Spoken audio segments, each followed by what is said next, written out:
ये सब इसने किया है महाराज, इस तक्षक नाग ने। तक्षक नाग ने? हाँ महाराज। मुझे क्षमा कर दीजिए महाराज, मैं प्रतिशोध में अंधा हो गया था। तक्षक, तू क्षमा के योग्य नहीं है। फिर भी यदि क्षमा मांगना चाहता है तो उस अंगरक्षक से मांग जिसे हमने तेरे कारण मृत्यु दंड दे दिया था। उसकी अंधी मां से मांग जिसके घर का सहारा छिन जाता।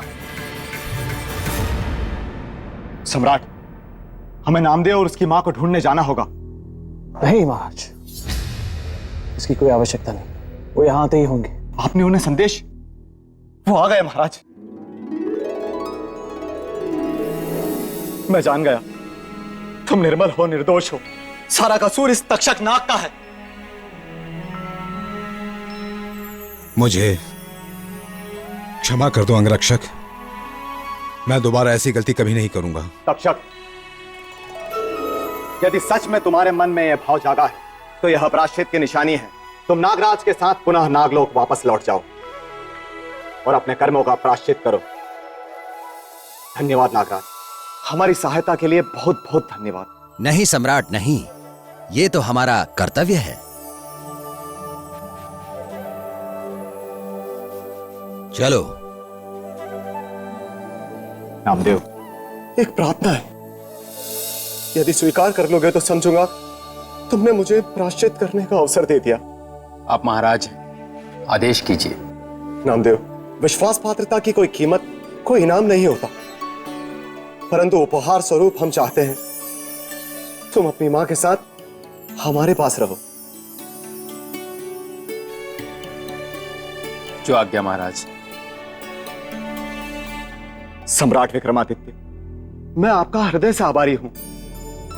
आपने मेरी पत्नी के साथ साथ मुझे भी अन्याय करने से बचा लिया।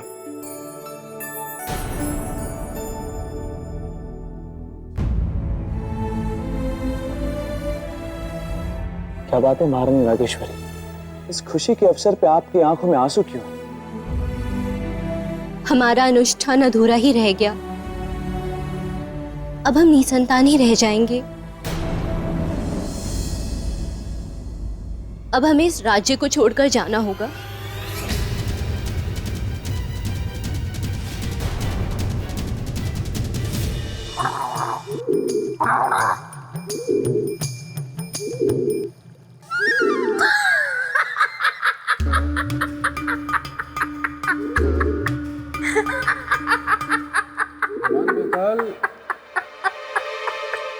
चौंकिए मत राजन, मुझे पशु पक्षियों की, हाँ ठीक है, भाषाएं भी आती है। मैं इनसे बात कर सकता हूँ। वाह श्रीमान बेताल वाह, आपकी महिमा देखकर दिन प्रतिदिन मेरे हृदय में आपका स्थान और ऊंचा होता जा रहा है। आप महान हैं। वो तो मैं हूं ही, लेकिन राजन क्या आप जानना नहीं चाहेंगे कि मैंने इस कबूतर से क्या कहा और फिर इसने मुझसे ऐसा क्या कह दिया कि मुझे इतनी जोर से हंसी आ गई? अवश्य जानना चाहूंगा। तो सुनिए, मैंने इस कबूतर से कहा कि कबूतर जरा मुझे बताओ कि क्या मेरे मित्र के सिंहासन पर राजा भोज बैठने योग्य है कि नहीं? तो पता है इसने क्या कहा? क्या कहा? इसने मुझसे कहा कि श्रीमान बेताल, ये तो आप वैसा ही प्रश्न कर रहे हैं कि जैसे आप पूछ रहे हो कि क्या एक छोटी सी डिबिया में बड़ा सा हाथी फैलकर सो सकता है या नहीं। देखा राजन, मतलब इस कबूतर ने भी कह दिया कि आप मेरे मित्र के सिंहासन के लायक नहीं। श्रीमान बेताल, मैं आगे की कथा सुनना चाहूंगा। मुझे पता था आप यही कहेंगे, हट करेंगे, मानेंगे नहीं। सुनिए आगे की कथा।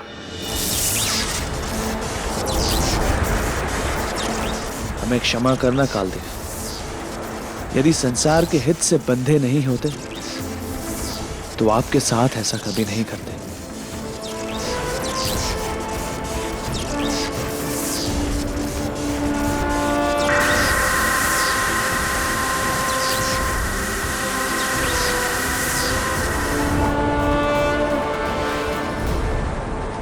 अब आप मुक्त हो, आप अपने लोक वापस जा सकते हैं कालदेव। चक्रवर्ती सम्राट विक्रमादित्य, आपने अपना परोपकार करके अपनी समस्या का समाधान कर लिया, किंतु हमारी समस्या का समाधान अभी तक नहीं हुआ। हमारी समस्या वैसी की वैसी है। क्या है आपकी समस्या कालदेव? हमारी समस्या यह है कि हम यहां से खाली हाथ, बिना किसी आत्मा को अपने साथ लिए यहां से लौट नहीं सकते। आप तो न्यायप्रिय सम्राट विक्रमादित्य हैं ना? अब आप ही हमारा न्याय कीजिए। विधि के विधान के अनुसार किसका जीवन हम साथ लेकर जाएं? कौन है जो अपनी इच्छा से अपने प्राण त्यागेगा और विधि के विधान को पूरा करेगा? हमें किसी का जीवन दीजिए विक्रमादित्य, हमारा आना सार्थक कीजिए।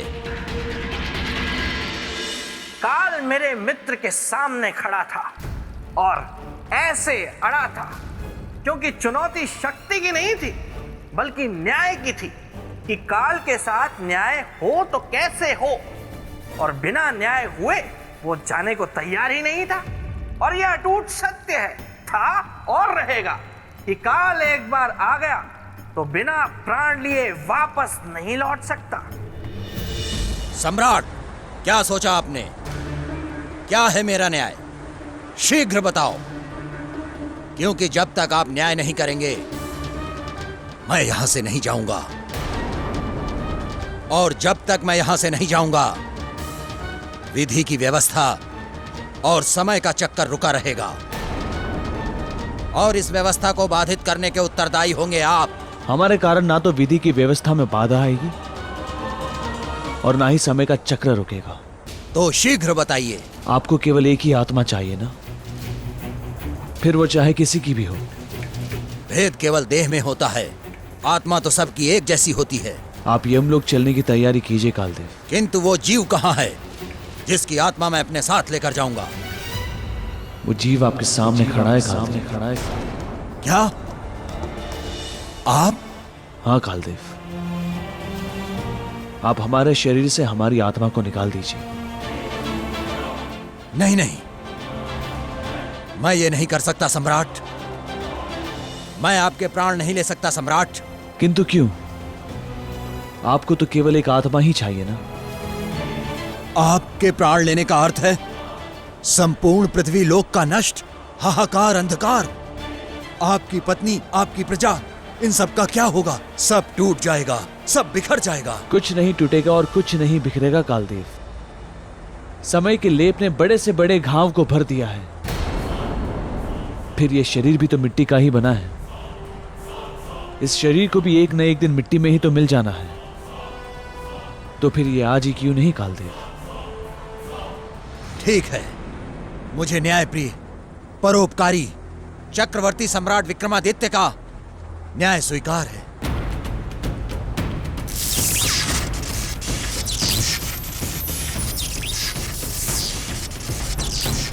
सम्राट, मुझे आपकी एक और अनुमति चाहिए। आदेश दीजिए। सम्राट, मैं जानता हूं कि आप सह शरीर मेरे साथ चल सकते हैं, किंतु काल किसी को उसके शरीर के साथ नहीं ले जा सकता। काल की विधि में ऐसी व्यवस्था नहीं है। मुझे अनुमति दीजिए कि मैं आपकी देह से आपकी आत्मा को मुक्त कर सकूं। मुझे अनुमति दीजिए कि मैं आपकी देह से आपकी आत्मा को मुक्त कर सकूं। अनुमति है आपको।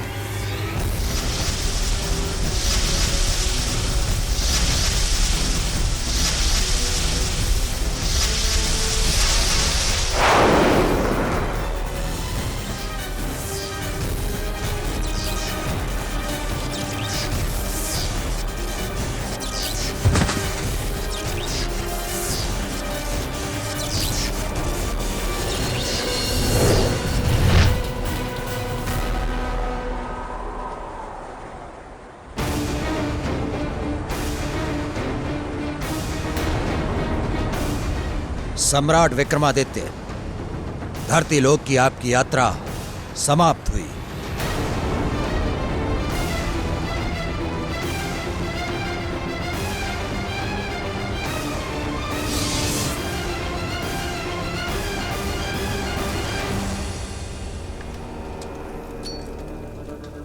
समझ में नहीं आ रहा है, काल अभी तक आया क्यों नहीं? यमराज के चरणों में काल का प्रणाम। कहां थे काल तुम? इतना विलंब क्यों लग गया आने में? जबकि तुम ध्वनि की गति से जाते हो और बिजली की गति से आते हो। महाराज, पृथ्वी लोक में एक सत्य पुरुष ने मुझे रोक लिया था। उसने मुझे बंदी बना लिया। परिणाम स्वरूप जिसको मुझे लाना था उसके स्थान पर किसी और को लाना पड़ा। किसे लेकर आए हो?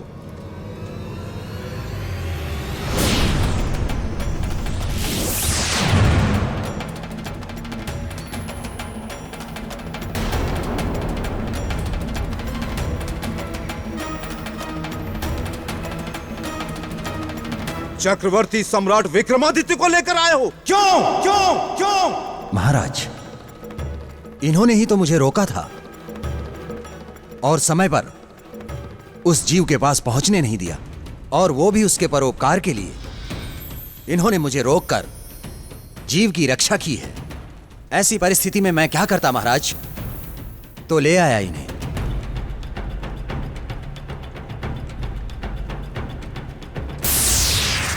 यमराज, ये क्या अनर्थ किया है काल ने? चक्रवर्ती सम्राट विक्रमादित्य को अकाल मृत्यु दी है। नहीं इंद्रदेव, इसमें कालदेव की कोई गलती नहीं है। हमने अपनी स्वेच्छा से अपने प्राण त्याग किए हैं। सम्राट, आपकी इच्छा आपकी मृत्यु पर नहीं है। आपकी इच्छा केवल आपके जीवन पर है, और अभी आपको जीना है। संसार को आपकी आवश्यकता है, इसलिए आप अपनी स्वेच्छा से मृत्यु का वरण नहीं कर सकते। यमराज, सम्राट के प्राण लौटा दीजिए। किंतु अब यह संभव नहीं है इंद्रदेव। क्यों संभव नहीं है?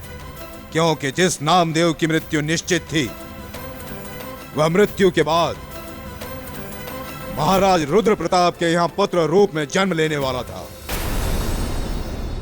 किंतु सम्राट ने उसकी मृत्यु को रोककर जीवन चक्र के उस मार्ग को बंद कर दिया। यदि अब मैं सम्राट विक्रमादित्य को मुक्त करता हूं, तो जीवन मरण का सारा विधान असंतुलित हो जाएगा।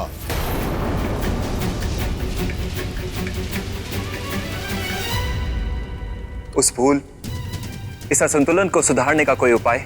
एक उपाय है, एक उपाय है। वह क्या? यदि सम्राट विक्रमादित्य राजा रुद्र प्रताप के जीवन में अपने कर्म पुण्य से संतान की व्यवस्था कर दें। यदि सम्राट ने ऐसा किया तो आप इन्हें इनके प्राण लौटा देंगे? अवश्य। ठीक है, तो लौटा दीजिए इन्हें इनके प्राण। बस केवल एक सप्ताह के लिए लौटाऊंगा इनका जीवन। उसी एक सप्ताह में इन्हें राजा रुद्र प्रताप के यहां संतान की व्यवस्था करनी होगी। यमराज, सम्राट विक्रमादित्य बहुत ही प्रतापी सम्राट है। वे अवश्य सफल होंगे। किंतु सफल इन्हें निर्धारित समय के भीतर होना होगा इंद्रदेव। यदि एक सप्ताह के भीतर संतान की व्यवस्था कर देंगे, तो जीवन और मरण का चक्र तो बचेगा ही, साथ ही इनका जीवन भी समाप्त होने से बच जाएगा। अन्यथा इनकी मृत्यु को कोई टाल नहीं पाएगा।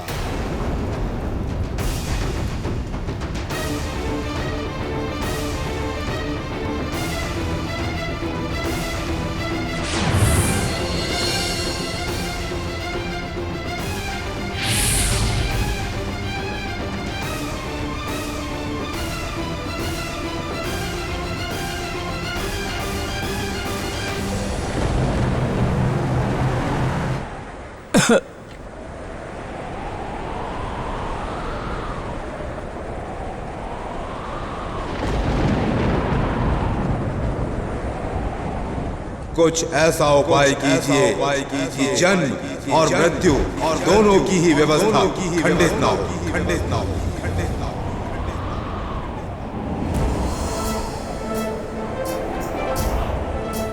अब इस कार्य में विधाता ब्रह्मदेव ही हमारी सहायता कर सकते हैं। ओम ब्रह्मदेवाय नमः। ओम ब्रह्मदेवाय नमः। ओम ब्रह्मदेवाय नमः।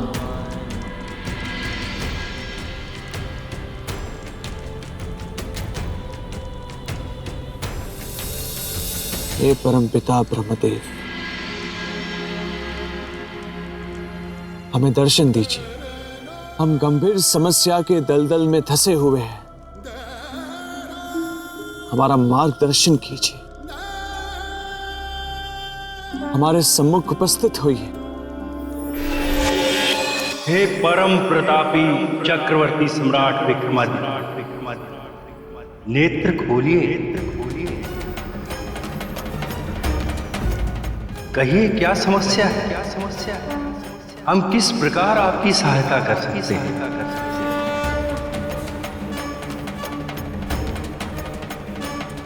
ब्रह्मदेव, हम जिस संकट में घिरे हुए हैं उस संकट से उभरने का मार्ग बताइए। हम तो अपनी जान देकर भी उबर नहीं पाए। आप ही एक सहारा है विधाता। बताइए क्या संकट? संकट है नामदेव नामक व्यक्ति की जीवन की रक्षा करके महाराज रुद्र प्रताप और महारानी रागेश्वरी की संतान प्राप्ति का मार्ग बंद कर देना। हम उनके संतान प्राप्ति का मार्ग जानना चाहते हैं ब्रह्मदेव। मार्ग तो है सम्राट, किंतु सरल नहीं है। इसका पथिक अकेला नहीं होता। आप मार्ग बताइए ब्रह्मदेव। मार्ग को सरल बनाना व्यक्ति के हाथों में होता है। वो है संतान दान का मार्ग। यदि कोई अपने भाग्य की संतान उस दंपत्ति को दान कर दे तो उनके यहाँ संतान का जन्म हो सकता। किंतु कोई और क्यों? हम अपनी संतान दान कर देंगे उन्हें। अब हमारी संतान उन्हें दे दीजिए ब्रह्मदेव। इसके लिए आपको अपनी पत्नी से सहमति लेनी होगी। हम अपनी पत्नी को जानते हैं ब्रह्मदेव, वो मना नहीं करेगी। फिर भी वो एक स्त्री है और स्त्री को संतान का मोह अधिक होता है। हम उन्हें मना लेंगे ब्रह्मदेव। और ये भी जान लीजिए कि आपके भाग्य में केवल एक ही संतान है।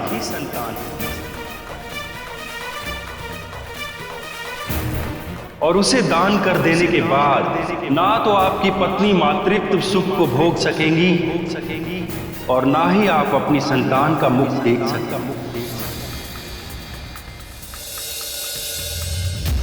अभी निर्णय आपको करना है।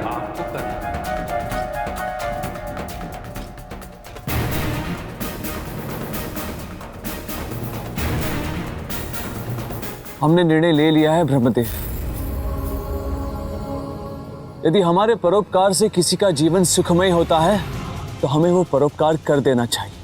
आप हमारे भाग्य की संतान उन्हें दे दीजिए ब्रह्मदेव।